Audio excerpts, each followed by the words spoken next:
Welcome to CSIS Online. The way we bring you events is changing, but we'll still present live analysis and award-winning digital media from our Dracopolis Ideas Lab.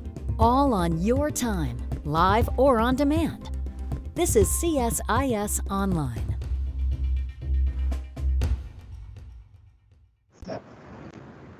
Welcome, everyone.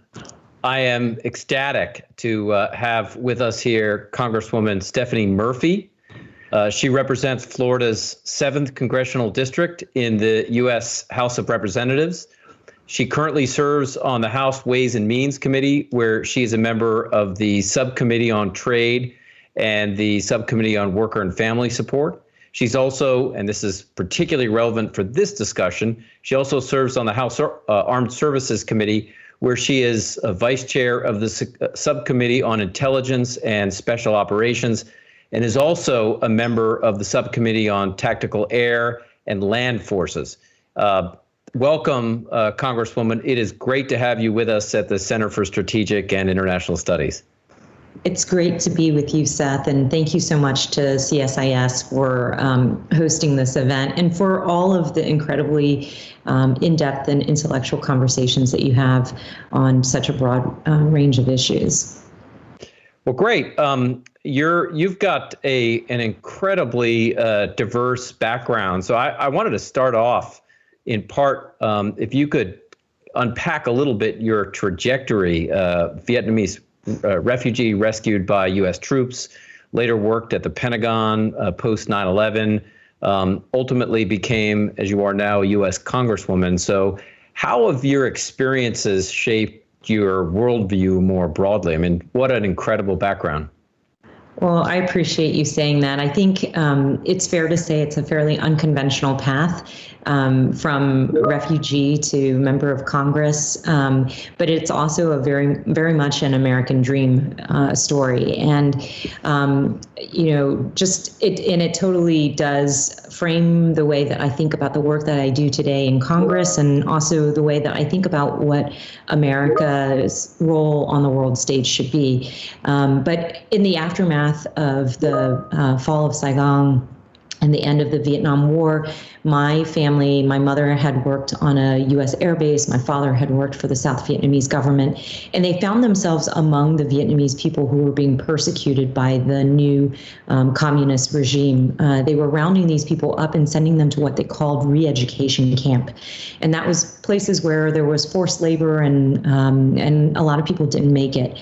And so my family, looking at the prospect of raising my brother and I in a country without freedoms, human rights, and an authoritarian government that oppressed its people, they decided to make a dangerous and maybe brave decision to escape by boat in the dead of night. And I think my family understood, my parents understood inherently that this was a journey in which we might not make it, but that it might be better for us to die together in search of light than to live on in darkness. And so we get on this boat. I'm all of 6 months old. My brother is 8 years old. And we're on a boat with several other dozen Vietnamese people. And we get to the high seas and we simply run out of fuel. And so there we are, dangerously adrift, when the U.S. Navy encounters our boat, and they provide us with the food, fuel, and water to let us make it to a Malaysian refugee camp. And from there, we're sponsored by a Lutheran church and relocated to Virginia, so just about an hour south of D.C. And I tell you this story because for me, that was the first moment where I encountered what I think makes America great. And obviously, as a 6-month-old, I probably didn't understand it at that point. But in retrospect, it was a moment where my family were the beneficiaries of American power and American generosity. And it's the power that enables the U.S. military, the U.S. Navy, to deploy thousands of miles from home. But it's the generosity that has these sailors who are trained for combat decide to extend grace to these desperate strangers. And that moment forever marks my life because I'm deeply indebted to this country. I feel like I have a debt of gratitude that I'm always trying to pay back. It led me to the Department of Defense after 9/11 because I saw my country under attack and I wanted to go do something about it. And at the Department of Defense, what I learned was that we don't look left and right and say, hey, are you a Democrat or are you a Republican? We're all Americans, and we ask, what's the mission and how do we move forward? And so those things are the things that frame the way that I look at my work in Washington, in Congress today.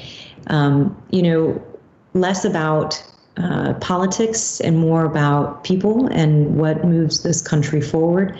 Understanding that not only do I have a responsibility domestically to ensuring working families and small businesses and, all the things that we do here at home, but that America has a role on the global stage, one that, has its limits to our power, but that its leadership is incredibly important, and more so today, I think, than ever in my lifetime, does America need to really step into that global leadership role. That's an incredible story. Thanks for sharing it with us. I wanted to move a little bit. You talked a little about 9/11. You spent time in the Pentagon, based also on your current subcommittee work in the House Armed Services Committee, where you're involved in special operations and intelligence. I wanted to move to SOCOM in particular, U.S. Special Operations Command, and more broadly, U.S. Special Operations activity. And it would be helpful for the audience here. We've got a mixture of people with a military background and the general public, but from your perspective, what's Congress's role in providing oversight of SOCOM and the special operations forces you just talked about? To set the stage a little bit, I'm the vice chair of the Intelligence and Special Ops Subcommittee that's a part of the House Armed Services Committee. And I'm delighted to be back working on these issues because when I was at the department, I actually worked in the policy office that oversaw special operations and counterterrorism. My portfolio is the Asia Pacific and Latin America, and I'm just thrilled to be back working with the community. What I would say is that from a congressional perspective, however, it's a little bit of a different perspective to be on this side of the table. And for Congress does three kind of key things for the community. We set policy, we provide funding, and then we perform oversight. And to break that down a little bit, insofar as policy is concerned, this community reports to a number of relevant committees in Congress, the House Armed Services Committee, the Senate Armed Services Committee, as well as the Appropriations Committee, both in the House and the Senate for armed services. And we can set policy by providing authorizations, what are you permitted to do? And also, sense of Congress. We want you to focus on the force and the health of the force. How do you do that? We can ask for reporting, those types of things. On funding, we provide, while House Armed Services and Senate Armed Services authorizes the funding to be spent, the appropriations committees in the Senate and the House actually appropriate that funding. And that money can be used for buying equipment, operations and maintenance, research and development, military construction, all kinds of things. And I will just take a moment and note here that special ops is a bargain in the defense world. They are less than 2% of the over $700 billion that we spend on DoD programs. And then on the oversight piece, I kind of veered into a little bit of this with the policy. we ask for hearings and briefings and reports on a wide array of topics. We will have the civilian head or the civilian leadership, policy leadership, ASD Solic, that I used to work for, an ASD Solic, come and testify in front of us. We'll also have the Special Ops Commander, General Clark, who also appears or will appear before our committees here. And I'm grateful to have a good relationship with him and be able to have frank conversations about both the opportunities and challenges for the community. Great. Well, we're going to move from that description of the role that you and Congress has and a couple of specific questions. So start to drill down a little bit more detail. And I think when you look at the Biden administration's interim national security strategic guidance, I mean, in many ways, it continues what General Mattis, Secretary Mattis, had started under the National Defense Strategy in the previous administration, a shift away from counterterrorism as the priority and to focus more on competition or the pacing threat, as Deputy Secretary of Defense Kath Hicks talks about, with China, as well as Russia to some degree, where the priority really is not CT anymore, counterterrorism. So from your perspective, because there's been a big debate, even within the special operations community, has SOCOM adapted to competition with countries like China and moved away from counterterrorism? What's your general sense about, I mean, there's certainly a lot of talk about shifting, but from your perspective, what does it actually look like? Sure. And again, just to provide a little bit of context, when I was at the department in the early 2000s and we had two wars going on in the Middle East, and I was working I had worked the counterterrorism portfolio. I was moved over to write what at that time was called the Guidance for the Employment of the Force. And it essentially was a document that set out the goals for what our war plans look like, or what we call O plans, as well as our theater security cooperation. And then we racked and stacked combatant commands as well as priority missions. So I know how hard it is to make priorities and to prioritize either a region or mission above another. Those conversations with the brass, I'm still scarred by some of them because everybody believes they belong somewhere Me too, else. By the way. I'm scarred by many of those debates as well. They always believe they belong somewhere else on that priority list than where they are. But even though we spend over $700 billion on defense, we do have to have prioritization and allocation of resources to meet the most immediate threats. And so to your question of whether or not we're seeing SOCOM make the necessary transition, I would say it's not a binary choice of counterterrorism or great power competition. It's not an either or situation, but rather it is a situation where we will continue to have some of our elements execute on a counterterrorism mission. And I would argue that special ops forces are well positioned to be that leading force in that area. And that frees up our regular military to attend to train and prepare for other types of missions. But those operations that our SOF engage in support of CT also has benefits when it comes to great power competition. Their presence in these countries allows them to be on the ground and collect intelligence as well as to build networks. It gives them reach that conventional military may not have. Their expertise in working on building partnership capacity is critically important.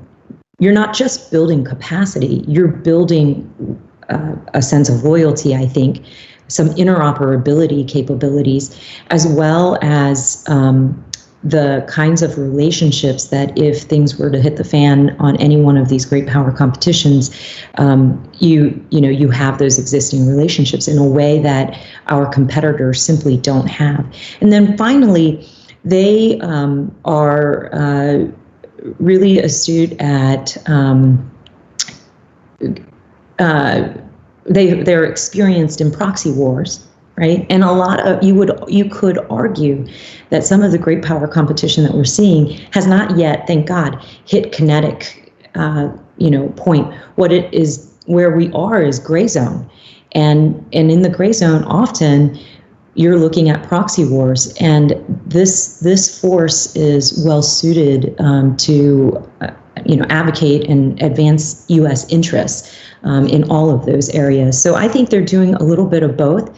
Obviously, we will continue to work with them to make sure that they're prioritizing and maximizing the resources that they have. But again, this is a force that is good at doing a lot with little.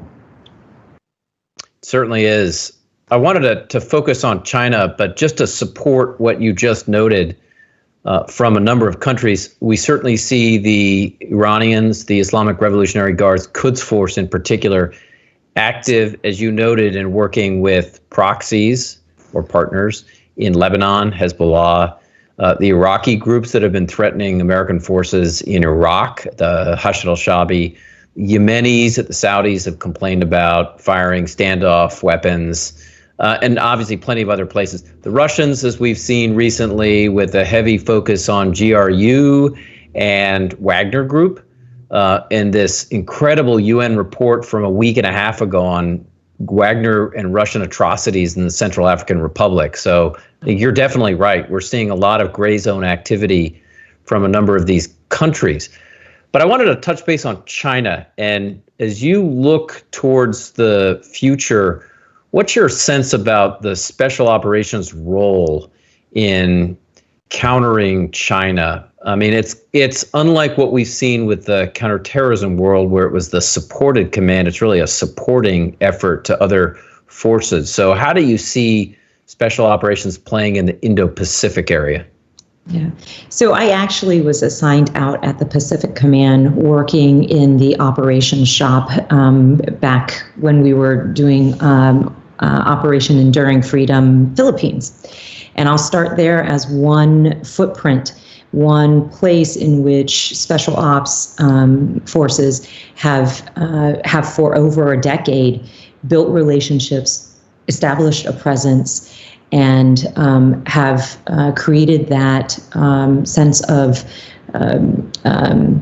trustworthiness. You know, no matter what happens in the Philippines with their president, the government leadership, their civilian leadership, the relationship with their military leadership is incredibly strong. And it's a relationship that has been built over the years through a number of congressionally provided soft tools, whether that's the exercises that we do with them or the military education dollars or the work that we were doing in countering terrorism in the Philippines. All of those things have established a decades-long working relationship in the region where, you know, China really is trying to establish its presence and its influence. And we have a counterpoint to that, that you can't build overnight, and nor does China operate in a way where they want to build those relationships. Theirs is much more of a transactional relationship, and I think you know, these countries understand that. So I think SOF is engaged in Asia, and you know, and then they are also engaged in parts of the world where China is also trying to compete for influence. And you rattled off a number of places in Africa, and it's true that they're there with suitcases of money, but do they have that lasting relationship and the influence? And I would say that SOF right now plays a role that is a part of a broader U.S. foreign policy in countering Chinese influence, even if it isn't necessarily in the traditional military way that you think of.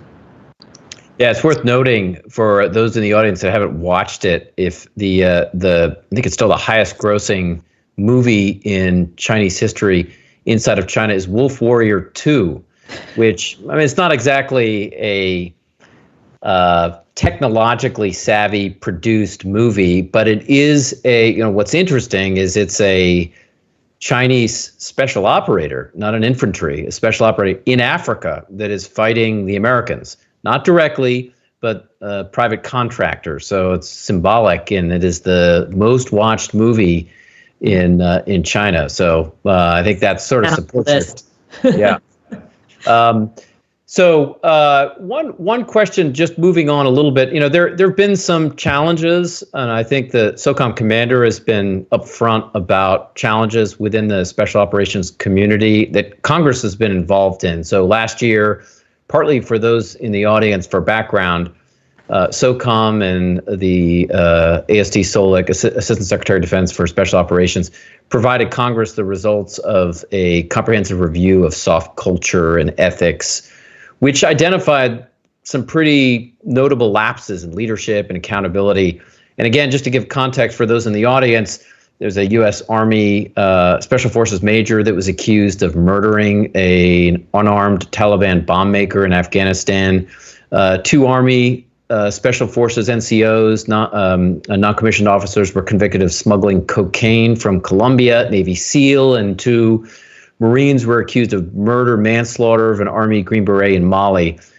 And Congress has gotten involved in asking for kind of the results. So from your perspective, how would you evaluate SOCOM's efforts to improve its ethics and culture, and what more, if anything, needs to be done? There's a saying within the SOF community that humans are more important than hardware. And when you see some of this, the manifestations of this kind of behavior that within the community, obviously it raises concerns for Congress as well as the leadership of the Special Ops Command as well as their civilian leadership. But I do want to, and I will address how I think they're doing. I think they're taking the issue seriously and working on it. But in answering this question, I don't want this to be the impression that the entire community is this way. We often say that our military is just a reflection of our society. And so some of the things that you're laying out happens within our general forces and are also manifesting themselves within our civilian population. And so, but when it manifests itself within the SOF community, we have to take it seriously. And so we have to get very focused on both the physical and mental well-being of the formations, as well as the ethics and culture of the force. SOCOM has done a lot in this space. They have put more emphasis on what they call the it's POTIF. So we speak in so many acronyms, and I'm trying to make sure I define them for the audience, but preservation of the force and family. And this effort used to be focused on physical needs because we had a high we had a high deployment ratio. A lot of the issues were manifesting themselves in physical conditions. But SOCOM has done a good job opening the aperture and focusing on a broader range of cognitive, behavioral, psychological, and physical standards, so that we are tending to the whole soldier and to their families in a way that is comprehensive and that can be preemptive to having some of the incidents like you've laid out actually occur at all. And I think the other thing that I have seen SOF do is to recognize that during the high pace of back-to-back deployments and a focus on getting the kinetic mission done, so to speak, there was some leadership, I guess, not focused. Leadership wasn't as focused on some of these personal and behavioral things. And they have now made a very explicit change to say leadership at every level is accountable for the conduct of the folks that they are leading, not just the execution of the mission. And I think that's really important. But we're going to keep on this. We are going to continue to ask SOCOM Commander and ASD Solic to provide us updates and measurable measurable statistics to show that they've been able to address some of these issues. Because again, if humans are more important than hardware, we need to make sure that the humans are as healthy and as supported as they need to be to execute the mission. So keeping with this theme of humans of being most important in executing the mission, there has been some progress, and the SOCOM commander has talked about this, in the role of women in the military, including in the special operations community. So there was a RAND study a couple of decades ago, published about 22 years ago, that identified barriers to the participation of women and minorities more broadly in the military. The SOCOM commanders recently testified about this. He said, quote, "We continue to see positive movement with the contribution of women leaders in all 4 service component commands of the special operations community, and the selection of the first African-American officers to command a Navy SEAL team and a Ranger battalion." So from your, how do you gauge this progress? Has it been sufficient, or are there additional steps that the special operations community can take here? Well, let me share with you, I was recently in down in Tampa, meeting with some folks at SOCOM, and we had a lunch on diversity and inclusion. And around the table was a very diverse set of folks. I got to meet the African-American Navy SEAL commander, but also to my left was a Latina who had been recently selected for a special team. And in contrast to my experience in the early 2000s, when I would go out to SOCOM to brief them, and as you can imagine, the bureaucrat from DC coming to SOCOM to brief them went over really well, especially in the packaging I come in. And I remember what it looked like walking through the command and standing in front of the 300 or 400 SOF members briefing, and it didn't look anything like it looked a couple months ago when I visited SOCOM. So they're making progress, but can more progress be made? Of course. And I think what we need to focus on, because they are an organization that is a standards-based organization, we need to focus on diversity of opportunity. And if you get diversity of opportunity and ensure that you open the door and the aperture to all walks of life to compete for these positions, I think you'll make additional progress. And the other thing I think that is important for us to do is to look at each unit within the SOF community. We're here talking about SOF as if they are a monolithic organization, but that's simply not true. There are civil affairs units or military information units that have different standards to qualify to be a part of them than, say, the Green Berets or the Navy SEALs. And so we should look across all the units and understand what the barriers to diversity are. Is it that in some units, the people picking are picking people who look like them? Or is it simply that we don't have a diverse enough set of folks who are applying? So diversity is a complex thing, but it's a necessary thing for the missions that we're going to be asking the SOF community to execute here into the future. And one last point, and I'll just say that I always look at the SOF community that deploys into Latin America, based in Florida, my home state. And they have recognized that they need the kind of diversity to allow these forces to arrive in Latin American countries and blend, not just from a linguistic perspective, which you can teach, but also from a cultural perspective. And that's going to be increasingly important, especially as we look at implementing operations in the gray zone, which is more about information and being able to understand cultures and what is moving them. My own experience working with some of the special forces or Green Beret groups deployed to Latin America is their recruitment has included a rich variation in Spanish-speaking individuals from across Latin America. I mean, it was probably of less use in many ways to many of their deployments to Afghanistan, but certainly to Colombia and El Salvador historically was quite useful. And they could speak the language, understand many of the cultures.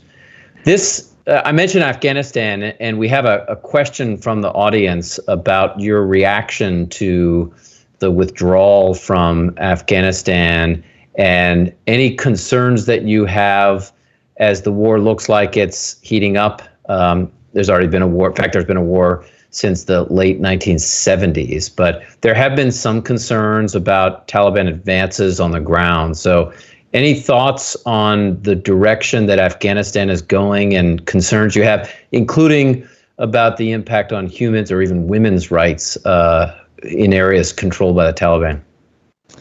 Yeah, of course, when it comes to foreign policy, that has an impact on U.S. security or on human rights abroad or on our forces who may still be there. Of course, I have concerns, but as I do in any case. But I also have an awareness, and that awareness is around the fact that the American public has grown weary of being in Afghanistan. And as somebody who's from Vietnam, I understand the impact of what happens when the American public loses its will or desire to continue to remain engaged. And so that's the reason why the public and the public sentiment is the reason why both a Republican administration as well as a Democratic administration is pushing forward with withdrawal from Afghanistan. Those being the facts that they are, I think I'm more focused on, well, how do we continue to resource our forces so that they can deter and disrupt terrorists who seek to do U.S. Homeland or U.S. interests harm, and then how we are able to ensure that the folks who worked with us in Afghanistan are protected from, retribution, as my family and I are all too aware happens when U.S. pulls forces out of a country. And so that's my focus. A lot of that still remains to be seen. Both the Trump administration and the Biden administration understand that there were risks involved with removing or shrinking our footprint in country. And we will just have to continue to evaluate the conditions on the ground and make decisions as we are able to assess that risk. But I think penultimate on that is to ensure that the Taliban or other terrorist organizations can't use Afghanistan as a safe haven from which to attack the United States homeland.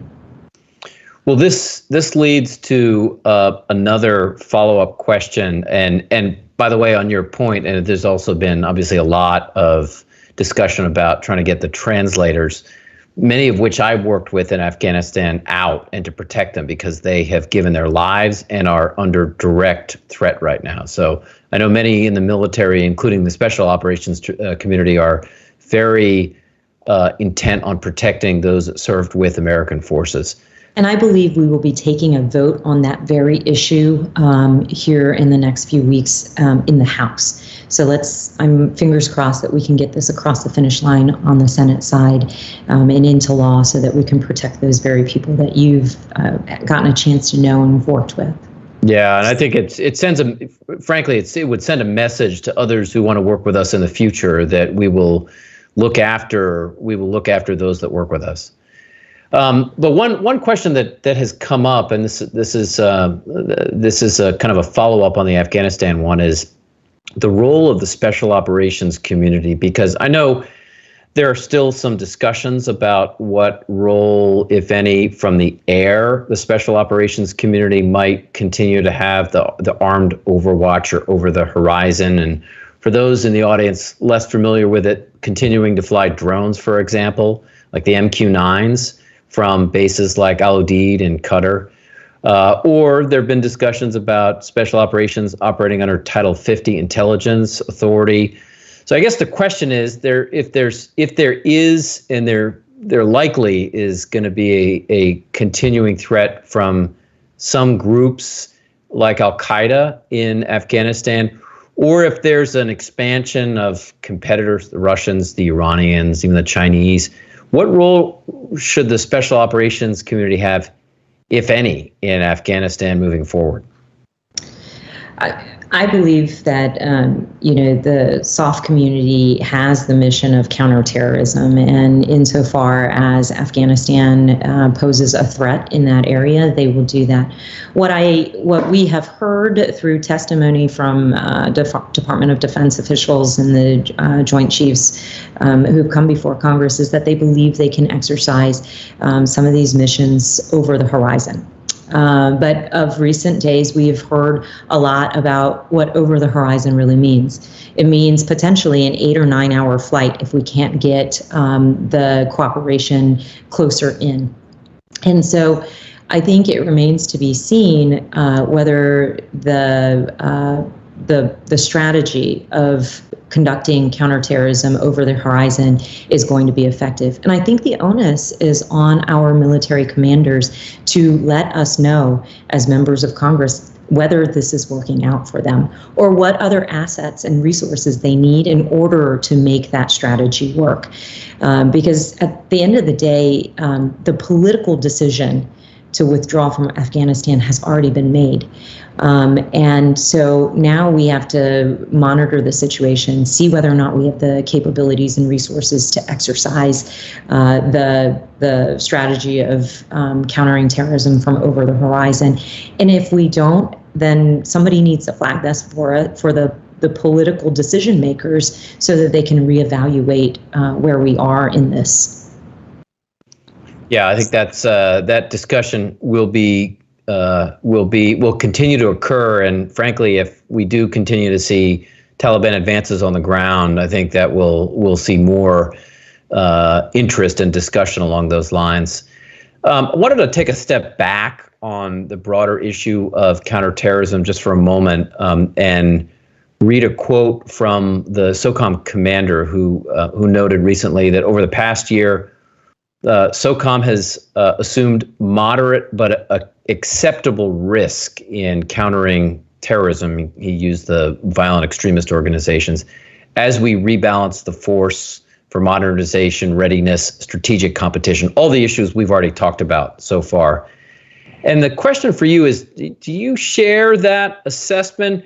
And before you answer, just to highlight, there was a New York Times story today about the withdrawal of all U.S. forces from Somalia. The French are decreasing their presence in West Africa. The U.S. is largely gone, although they do have a presence, drone base in Mali. But is your sense that we're accepting too much risk here, or are we doing what we have to do based on other interests overseas? That's a really tough question, and one that doesn't have an easy answer. We only really know if we accepted too much risk if there's a major terrorist attack on the U.S. or our interests that we could have potentially stopped had we struck a different allocation of forces or a different balance. And it's impossible to prove a negative. The fact that we haven't seen the kind of 9/11 style attack on our homeland in large part is to the credit for the counterterrorism activities that we've been doing, but it's really hard to prove a negative. What I will say, though, is that I mentioned that SOCOM has a fairly small relative to the rest of the DoD budget.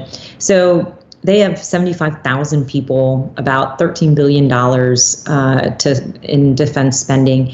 And when you're talking about a finite amount of people and a finite amount of money, inevitable that you are going to have to take risks and make priorities when you are dealing with such a wide range of missions that we expect of them. And so I think they are doing the best they can to make the shift, just as the general forces are, as the civilian leadership is pointing in the direction of great power competition and de-emphasizing CT. And so you're right to point out that there's a broad and complex set of terrorist threats still trying to, that the U.S. is still facing, but we have to take calculated risk, measured risk, and we do that across the board at the Department of Defense, or I guess they do it. I should stop speaking as if I'm still there. They do that. And we rely on our commanders to provide us with the military advice as to what is acceptable risk. So it's not a clean answer, but I think we are all shifting focus as the whole of government to great power competition. Yeah, and I think that will continue. And as you pointed out earlier, it's not a zero-sum game. That actually, when you look at a number of powers like the Russians, their operations in Syria, the maneuver element on the ground included Lebanese Hezbollah as a major element. So they have worked directly with designated terrorist organizations overseas. So there is not a clear dividing line in all cases between states and terrorist organizations. So we're right at the end of the segment, and the last question, maybe it's the toughest because it's one that I think continues to be a problem or a challenge for not just the Department of Defense, but others, including the State Department and those in the intelligence community, is in the area of information operations. The Special Operations community, particularly SOCOM, is the lead for military information support operations, including what they call, or what used to be called, psychological operations. The SOCOM does run a center along these lines, and I think if you don't even have to read the news every day to know that the Russians, the Chinese, and other states are engaged in a heavy disinformation campaign against the U.S., including offensive cyber operations against our companies. This is almost a daily occurrence now. So I think from your standpoint, how do we continue to improve in these areas, and what role does the special operations community have nested in broader interagency activity? Well, I think it was Churchill who said a lie gets halfway around the world before the truth gets its pants on. And I think he said that before the advent of the digital age. And I think it's more true now and more worrisome now, given that a lot of the radicalization that happens across the world comes through misinformation. A lot of the attacks that we're seeing on our country are through cyber attacks, ransomware attacks. This is all escalating, not declining. And it may be one of the biggest national security threats that we are facing. I'm looking forward to seeing Biden's ransomware strategy. I think the fact that he's taking it seriously and willing to, from a diplomatic perspective, hold Russia accountable. Anybody who harbors cyber criminals should be held accountable. And so there's a diplomatic element to it.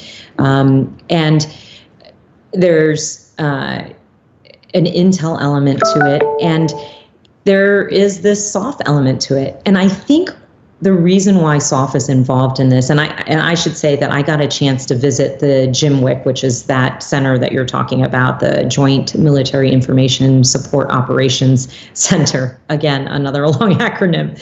But I got a chance to visit that center when I was at MacDill, and I've become a major champion for this initiative in Congress, and have been really working to ensure that it gets sufficient funding and personnel. Because SOF often is a place where you can incubate ideas and move a little more quickly than, say, the rest of government or the rest of the DoD can. And they have done an incredible job of integrating cultural, linguistic expertise to be able to execute on this mission, and are feeling out, how we should counter misinformation and how we use information in order to help us obtain our goals without violating any of the principles that we have as a democratic nation. And so I think they're doing great work there. I think of them as an incubator of good ideas.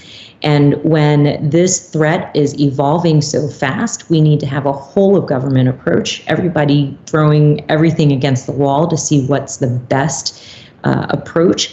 And then we should fund and resource it because this is the place where lesser competitors who don't meet our military advantage, who can't overcome our military advantage, are seeking to cause harm to our country because it's a low-cost way for them to be disruptive, and we can't allow that to happen. No, we can't. I just want to thank you. This brings us to the end of our session. I want to thank you for such a wide-ranging discussion. Your answers were thorough across everything from your own background, which is a fascinating one, all the way to diversity issues, to the health of the force, to terrorism and great power competition. Really appreciate you taking your some precious time today to talk with us and the audience here. And thanks for the wonderful service that you're providing to the state of Florida as well as to the nation more broadly. Thanks so much for having me, and thanks everybody for joining us today. This was a great conversation. I look forward to doing it again soon. Thank you.